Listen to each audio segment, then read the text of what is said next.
Assalamualaikum warahmatullahi wabarakatuh. Bismillah, hamidan lillah wa musallian ala rasulillah wa ba'du. Ikhwani wa akhwati rahimakumullah, sampailah kita pada hadis yang ke-47. Pada hadis ini diberi judul doa ketika melihat orang yang tertimpa musibah.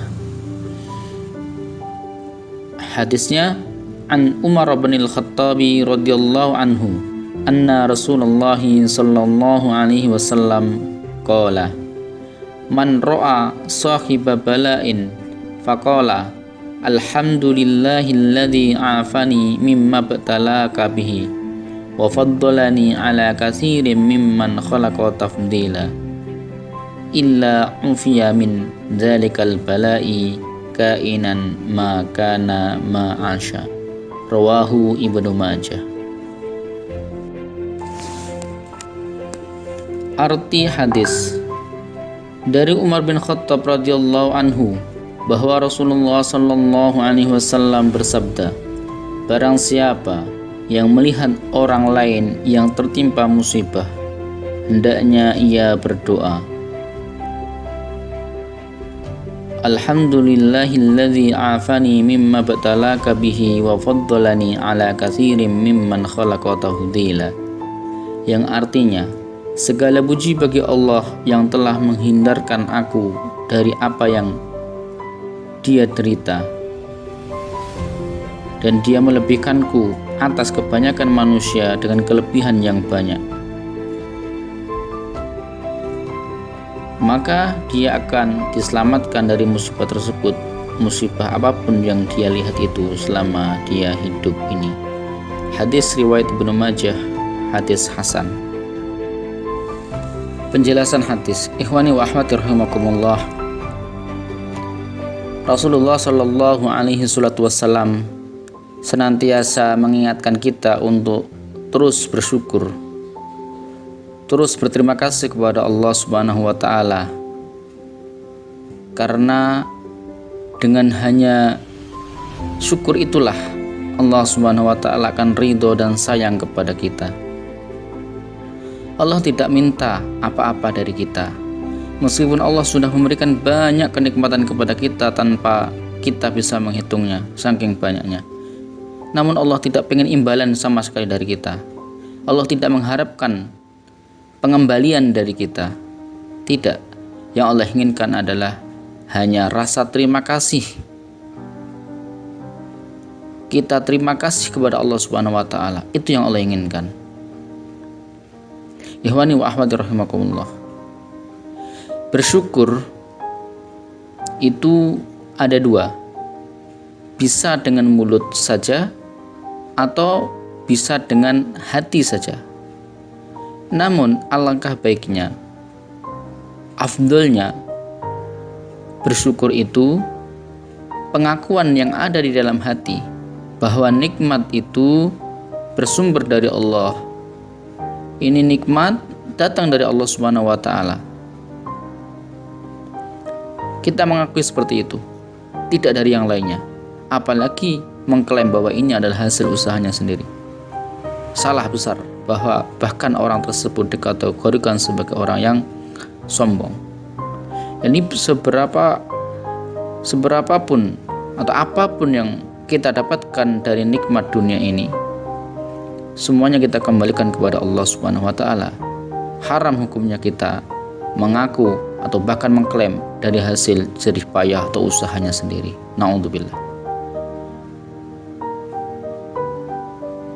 Kemudian syukur dengan mulut, yaitu dengan mengucapkan kalimat alhamdulillahirabbil alamin, terima kasih ya Allah Kau telah memberi ini. Ini merupakan juga anjuran dari Allah dan Rasulnya untuk mengucapkan kalimat thayyibah alhamdulillahirabbil alamin. Namun apa yang ada dalam mulut tidak akan ada artinya bila mana di dalam hatinya itu penuh dengan rasa sombong, pamer, dan sok merasa bisa. Tidak ada artinya sama sekali. Oleh karena itu, bersyukur itu antara hati dan juga lisan harus beriringan, harus bersama-sama. hatinya mengakui bahwa nikmat dari Allah, berterima kasih kepada Allah, mulutnya pun juga diikuti dengan kalimat-kalimat alhamdulillah, kalimat-kalimat syukur. Dengan begini maka Allah akan ridho, dan inilah hakikat daripada syukur yang sejati.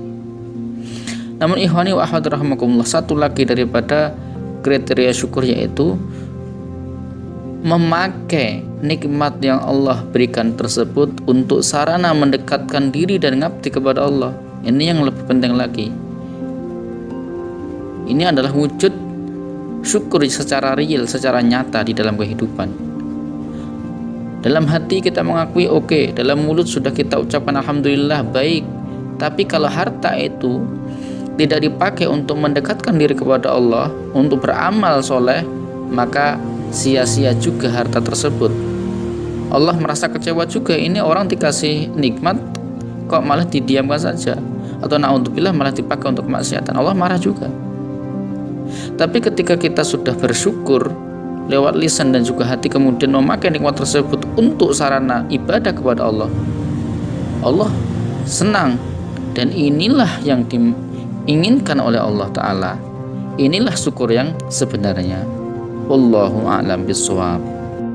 Ikhwani wa akhwati rahimakumullah, dalam hadis ini Rasulullah SAW mengajarkan kita, ketika kita melihat ada saudara kita yang tertimpa musibah apapun itu bentuknya, baik musibah secara fisik yakni sakit, cacat dan lain sebagainya, atau musibah-musibah dalam artian musibah batin yakni dia murtad naudzubillah, atau dia tersesat ikut aliran sesat dan seterusnya, maka apa yang harus kita omongkan, apa yang harus kita doakan? Di sini Rasulullah SAW mengajarkan kepada kita.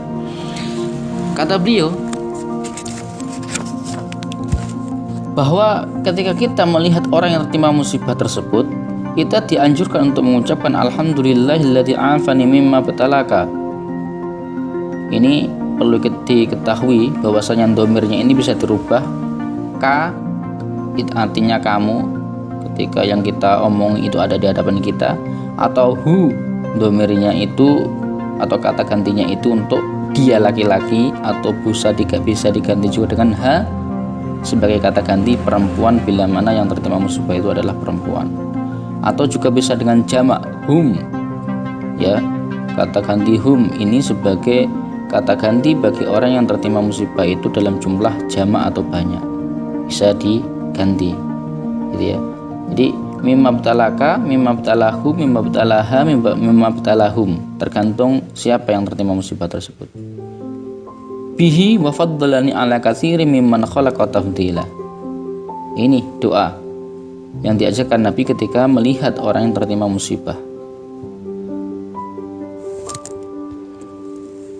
Yang maksud daripada doa ini adalah kita bersyukur kepada Allah dengan mengucapkan alhamdulillah, dengan izin Allah saya sehat, saya sentosa, ya. Tidak sebagaimana engkau yang lagi diuji oleh Allah. Dan aku berterima kasih pula kepada Allah telah melebihkanku dari sekian banyak orang. Allah telah memberiku banyak kenikmatan yang Allah tidak berikan kepada banyak orang. Begitu. Ini maksud atau arti daripada doa ini. Intinya adalah bersyukur Allah telah memberi saya nikmat sedemikian rupa. Ikhwani wa akhwati rahimakumullah, dalam prakteknya membaca doa ini yaitu tidak dikeraskan suaranya. Ketika kita melihat orang yang tertimpa musibah, dia ada di hadapan kita, maka adabnya kita tidak boleh mengeraskan suaranya. Kenapa demikian? Karena dikhawatirkan orang tersebut tersindir, merasa terhinakan dengan doa ini. Maka adabnya ketika kita membaca doa ini disamarkan saja di dalam hati, supaya orang yang bersangkutan tidak tersindir atau terhinakan.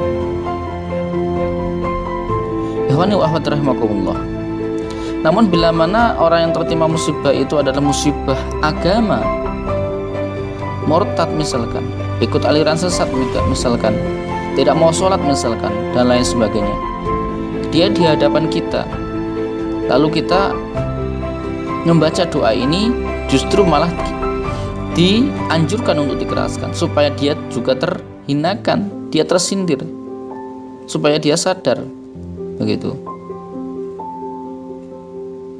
Jadi dalam adab membaca doa ini ada aturannya. Kalau orang yang tertimpa musibah itu musibah fisik, ya, maka kita menyamarkannya. Ketika orang yang tertimpa musibah itu musibah agama, maka kita boleh mengeraskannya, justru malah sebagai peringatan, sebagai sindiran kepada dia agar dia sadar dan bertobat. Ikhwani wa akhwati rahimakumullah, fadilah daripada membaca doa ini, kata Nabi, bahwa siapa yang membaca doa ini ketika melihat orang yang tertimpa musibah, maka janjinya Nabi adalah dia tidak akan pernah tertimpa musibah seperti apa yang dia lihat tersebut. Misalkan sebagai contoh, saya melihat orang yang kakinya patah misalkan di pinggir jalan, kemudian saya membaca doa ini. Jika saya sudah membaca doa ini, kata Nabi, maka insya Allah saya tidak akan mengalami kecacatan sebagaimana orang yang saya lihat tersebut. Begitu juga ketika saya melihat orang yang gila, kemudian saya membaca doa ini, insya Allah saya tidak tertimpa ujian atau musibah gila tersebut. Waliyadbillah. Ini adalah janji Rasulullah SAW dan hadisnya adalah hadis hasan. Tentunya harus kita mempercayai kebenarannya karena hadisnya hadis yang makbul. Demikian ikhwan wa akhwat rahimakumullah, mudah-mudahan bermanfaat. Dan saran dari saya, anjuran dari saya, tolong doa ini dihafalkan karena doa ini mempunyai fadilah yang sangat besar, membawa kepada kesejahteraan hidup kita, kemuliaan hidup kita, tentunya baik di dunia sampai di akhirat kelak. Siapa yang ingin mendapat musibah? Siapa yang ingin mendapatkan cobaan? Kan semuanya tidak mau. Oleh karena itu, ini doa ini bagus untuk kita baca, untuk kita hafalkan, kemudian kita baca ketika melihat orang yang tertimpa musibah. Mudah-mudahan kita senantiasa dijaga oleh Allah Subhanahu wa taala dari segala macam musibah, bencana, dan mudah-mudahan saudara-saudara kita yang akhir-akhir ini mereka tertimpa musibah, bencana dimanapun mereka berada, mudah-mudahan mereka segera dientaskan dari musibah tersebut. Bila mana di antara mereka ada yang wafat dengan musibah tersebut, mudah-mudahan wafatnya wafat yang syahid, husnul khatimah, diterima arwahnya oleh Allah Subhanahu wa taala dan diterima amal kebaikannya oleh Allah Subhanahu wa taala.